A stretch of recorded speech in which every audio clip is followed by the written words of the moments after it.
Thank you very much. I'm so delighted to be here. And yes, I have come a long way, 26-hour flight, but it's wonderful to be in Arles.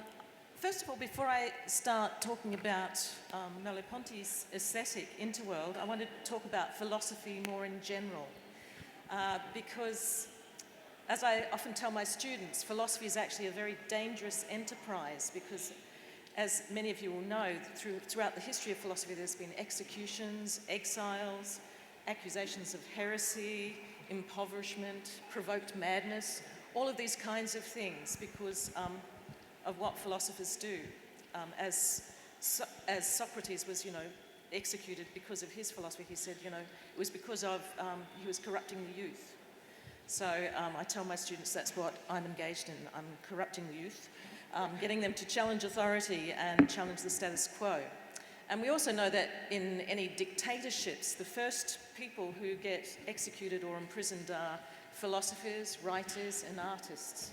So I think, we're in very good company here with that. What else would I like to say? And also today, we don't have so much executions and imprisonments, but we do have underfunding. In the university system, which is creating quite a toxic environment of overly competitiveness and not cooperation where, you would hope and expect it to be within educational institutions. So philosophy suffers particularly from that. So I'd like to sort of move now on to Merleau-Ponty's aesthetics. When I was doing my doctorate in Paris, people were saying to me, oh, you're doing Merleau-Ponty? Oh, il est tellement dépassé. He's totally superseded. Why are you doing him? But in fact, he's not. He's experiencing a real resurgence of interest, particularly in places like the United States, England, and Australia, because he speaks to so many different aspects of philosophy, including feminist philosophy, environmental philosophy, the philosophy of embodied cognition, social cognition. So with his aesthetics, he has claimed that the aesthetics actually is uniquely placed to reveal the world as it really is, even more so than science or philosophy. So, for example, one of his big challenges in his philosophy is to challenge monist and dualist ontologies. And so through aesthetics, he's able to show how that the usual assumptions of interiority and exteriority has, collapses through, connection with, an interrogation of artistic processes. What else does he do? So, through aesthetic means, he reveals how we really know our world. Through as perceiving creatures. So he argues for a direct perceptual engagement with the world, and also reveals that our perceptual capacities are synesthetic, so the visual can be transposed into the tactile into the auditory, and such. And this is being borne out now by a lot of the cognitive science, so that's very interesting. One of the key issues that he deals with is interrogating why it is that we find artwork so compelling. You can go to a gallery, stand before a painting, you can come back the next week, and it still fascinates. We can sort of discover more in the artwork each time we visit. So he says that's because when we encounter an artwork, it's very much like encountering another person. So there's a richness there to the background of an artwork. He also made a lot of very deep interrogations of a number of artists, but particularly Cézanne. He said that Cézanne was one of the exemplary artists because he could paint according to nature.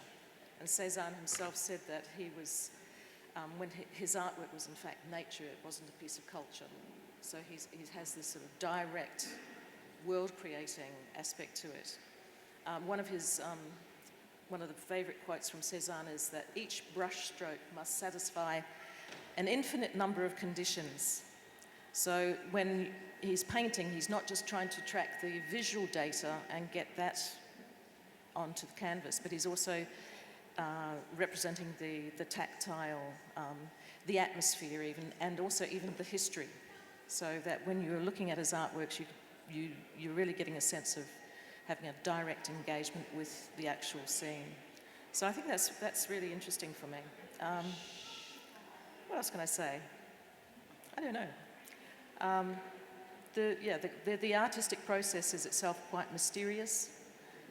There's a story about Renoir sort of moving his paintbrush around like that, the canvas here, but he would do it repeatedly and repeatedly and repeatedly before he actually engaged with the canvas, because he needed to get the exact movement, the sense of space and motion that was going to be transferred to the canvas. So it's very it's a mysterious process. Okay, I think I'll just leave that there and let Nicolas continue. C'est OK si je parle en français pour introduire un peu de diversité linguistique. And then we'll continue the conversation in English, of course. So, je vais peut-être faire écho en fait à ce que disait Anya au moment où elle parle effectivement de cette rencontre avec l'œuvre d'art, qui est une rencontre qui est comparable à une rencontre avec une personne. Parce que ça, je crois que c'est un élément absolument clé de l'intermonde dont on nous demande de parler aujourd'hui. Parce que l'art, en fait, a une caractéristique assez particulière, c'est que c'est une activité, à mon sens, qui à la fois, paradoxalement, concerne non seulement les humains, mais aussi les non-humains, mais en même temps est une activité purement humaine, qui nécessite en fait un contact intellectuel, visuel, et une sorte d'état de rencontre entre des êtres humains pour qu'il y ait art. Sinon, il y a des artefacts, il y a de l'artificiel, il y a de la production, mais il n'y a pas d'art. C'est Jacques Lacan, je sais qui vous intéresse aussi, qui disait on ne regarde que d'un point, mais on est regardé de partout. Et pour moi, cette phrase de Jacques Lacan, elle explique tout à fait ce qu'on est en train de vivre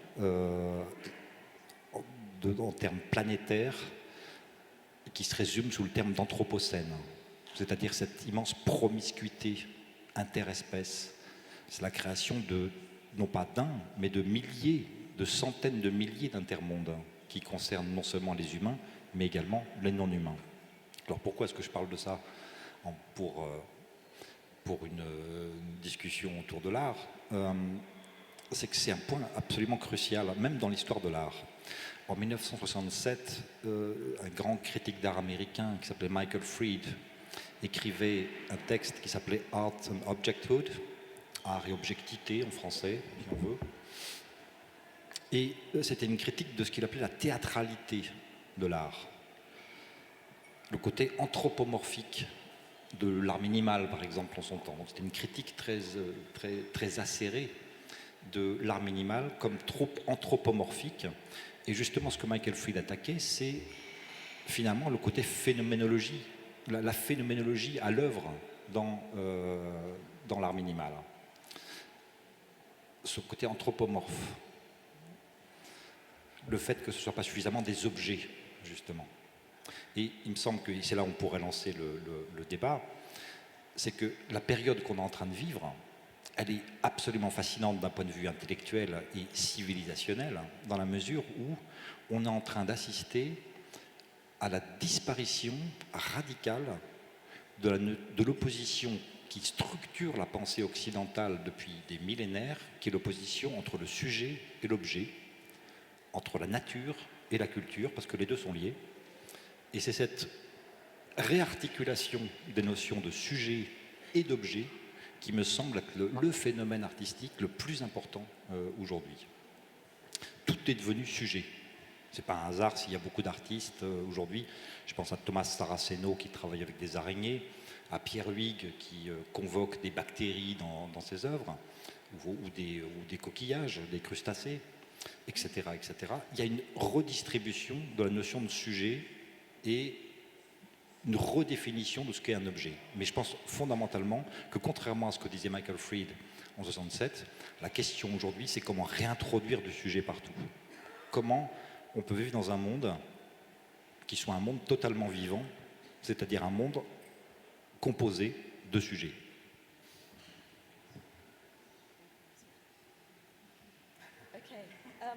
We can do it in English now, if you want. Yeah, that was a very odd experience, actually, sort of hearing a bit of French here and English through my headset.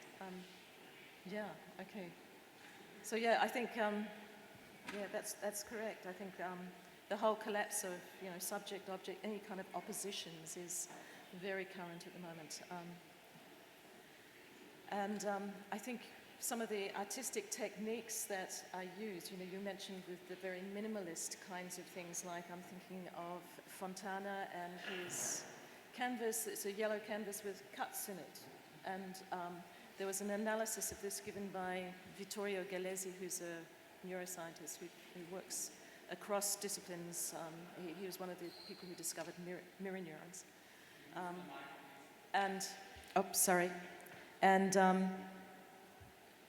Anyway, he sort of has a theory that it's a simulationist kind of an understanding of the artwork, even in the abstract.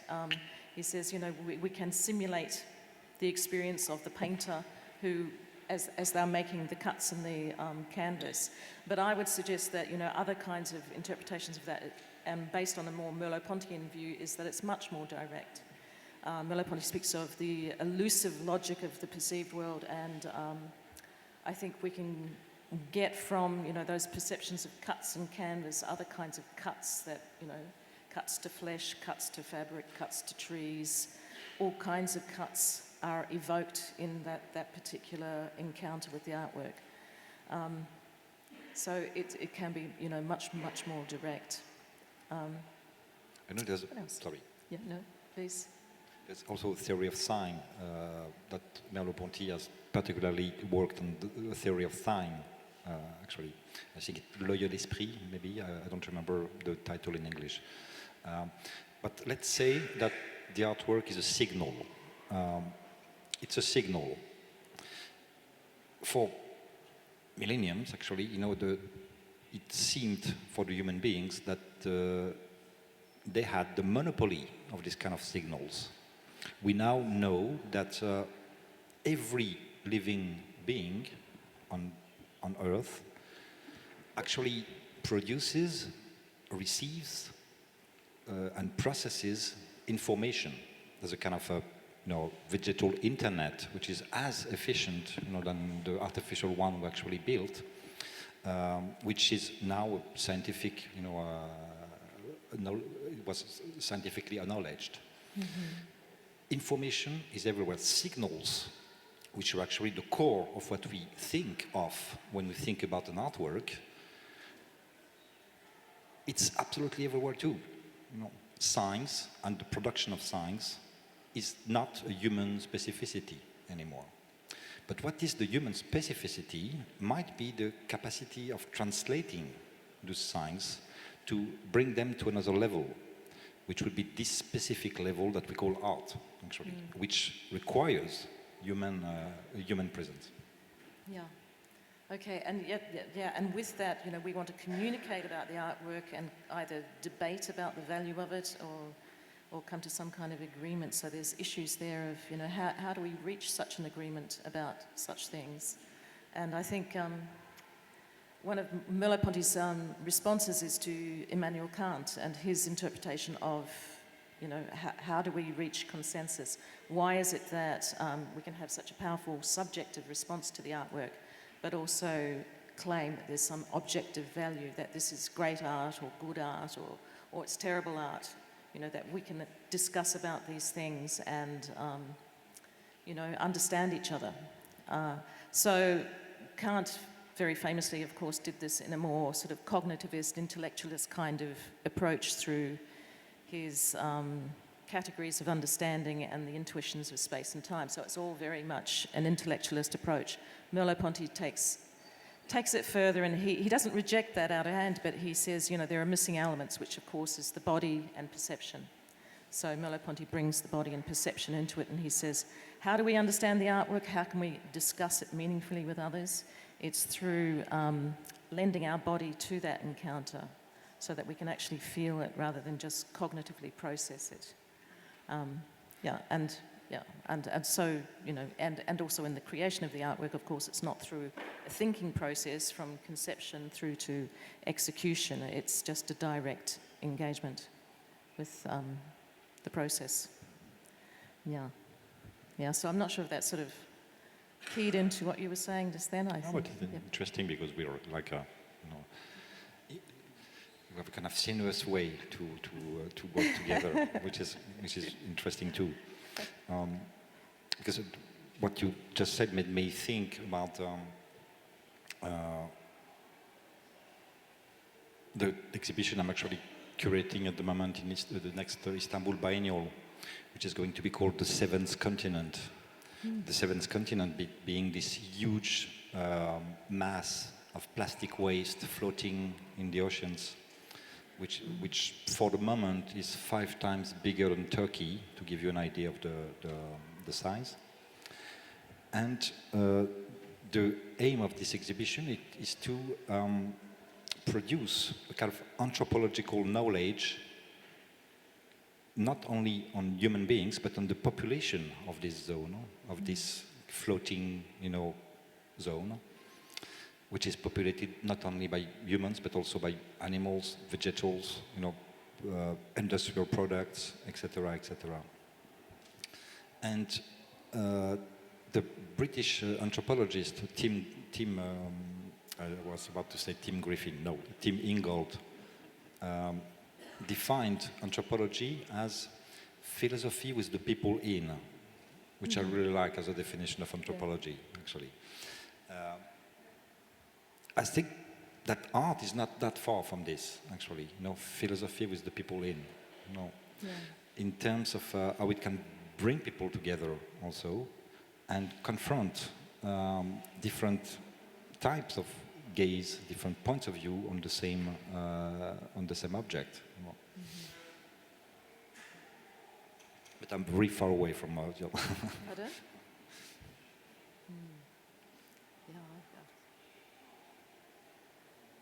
I'm not sure what to say. We're actually talking about interdependency also, which is to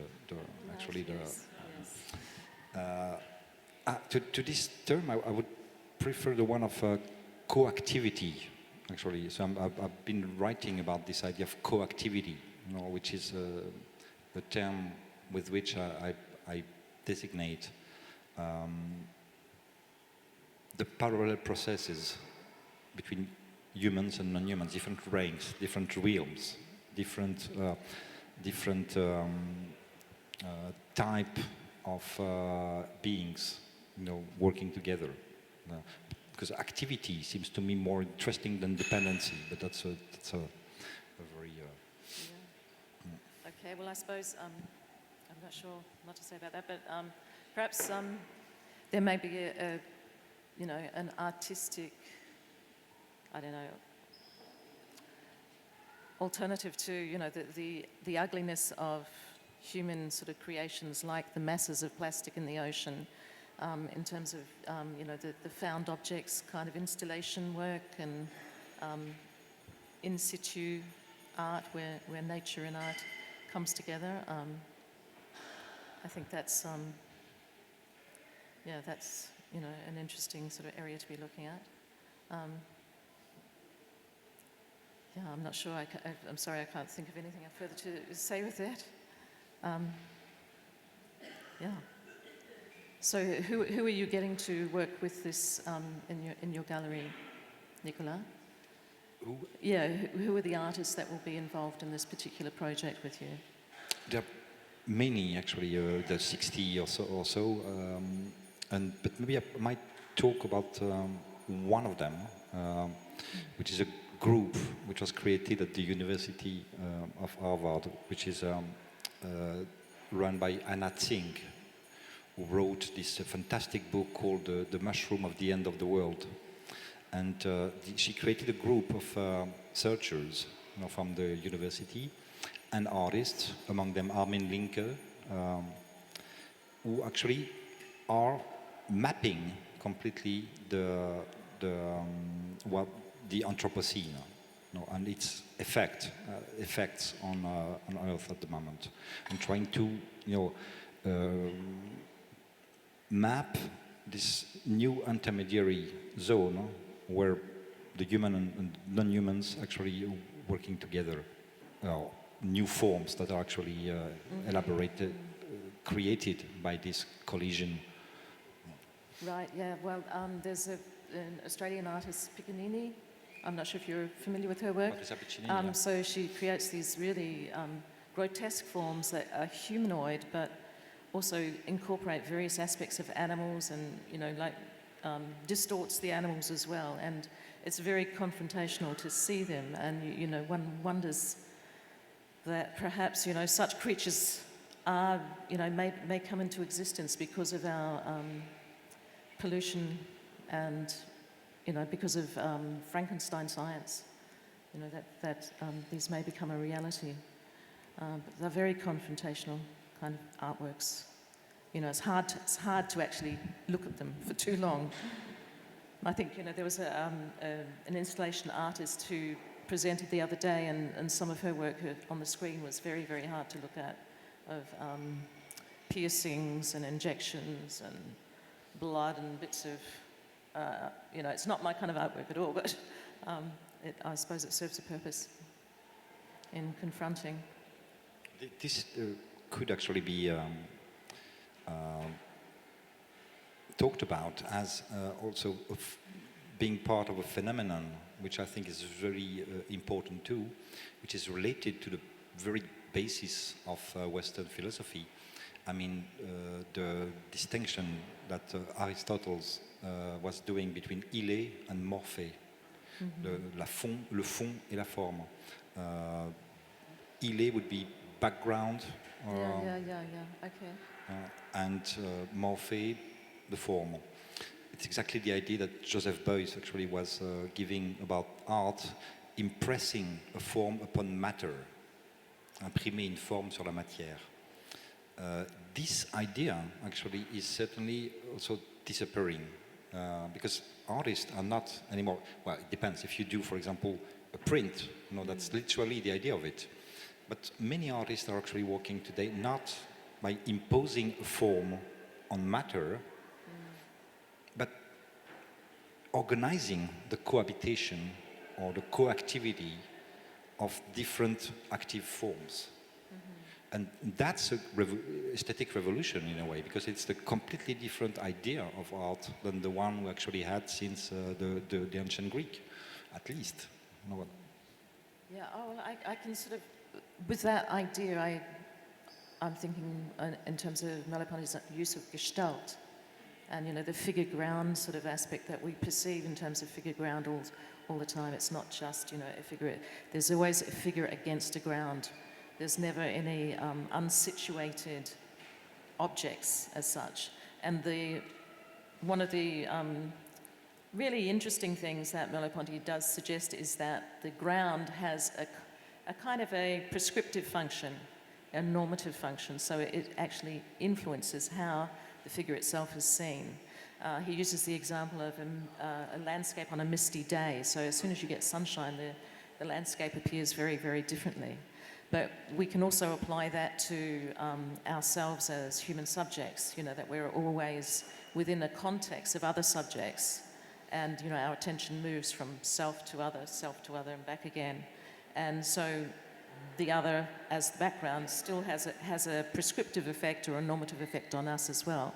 And so this also plays out in artwork, where normally, your gaze is drawn to something, but it's always against a background, and the gaze in engaging with an artwork generally seems to shift and move, particularly with the more impressionistic kind of artwork. It's not just focused on one thing. The background plays an incredibly important role in that. Prescriptive role. Yeah, prescriptive. No. Can you develop this idea of the prescription on it? Yeah. Rather than just descriptive, it's prescriptive, and even we could go so far as to say normative. So it's it structures how we should be seeing in some ways. So, yeah, there's a lot of sort of work being done around that with the Gestalt, particularly in ethics, when we can sort of see that whatever society you're born into has an incredible prescriptive or normative effect on you as a human subject. And we can sort of move in between them, or we can resist, we can move into other kinds of situations, but that's figure ground kind of work in social psychology, I Do you suppose. think there are more and more prescriptions Yeah. in the art world? Yeah. Okay. So this is the first time I've actually met Nicolas, so I don't know too much about him. But I did understand that he curated the Palais Tokyo. Yeah, so can you tell us about that? Or I don't know if anyone else would like to hear about that. They all know about this. Do they? Okay. They are bored in advance. Oh, okay, all right, okay. Well, you can tell me something new that they don't know about then. We have 2 minutes. Or I don't know about. Maybe we have some questions because we only have like 2 minutes. 2 minutes? To the next. Yeah, okay. 1 minute, one question. 1 minute, one question. Any questions? I'm sure you have questions that are interior ones.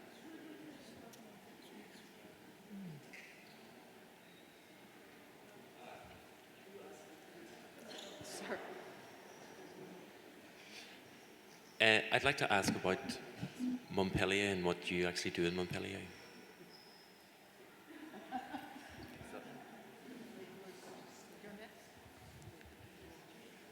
Yeah, well, on the next June 28, in 1 month now, we're opening the third part of this new institution called MoCo, Montpellier Contemporain, which is composed of the art school of Montpellier, the art center La Panacée, and this weird place which I call a quasi-museum, because it's a museum with no collection, but which will be entirely devoted to the collections of others.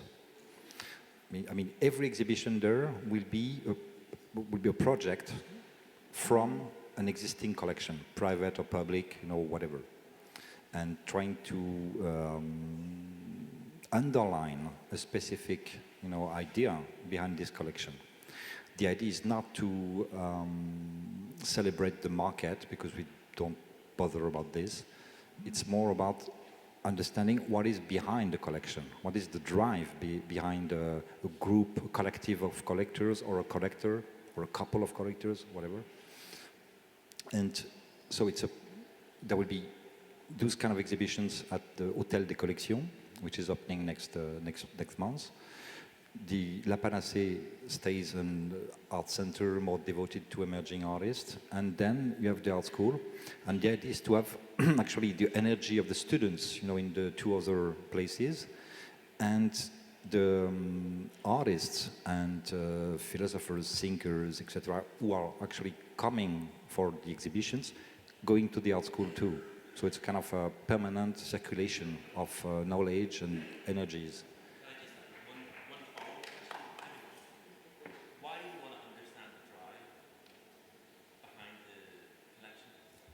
Because I'm curious.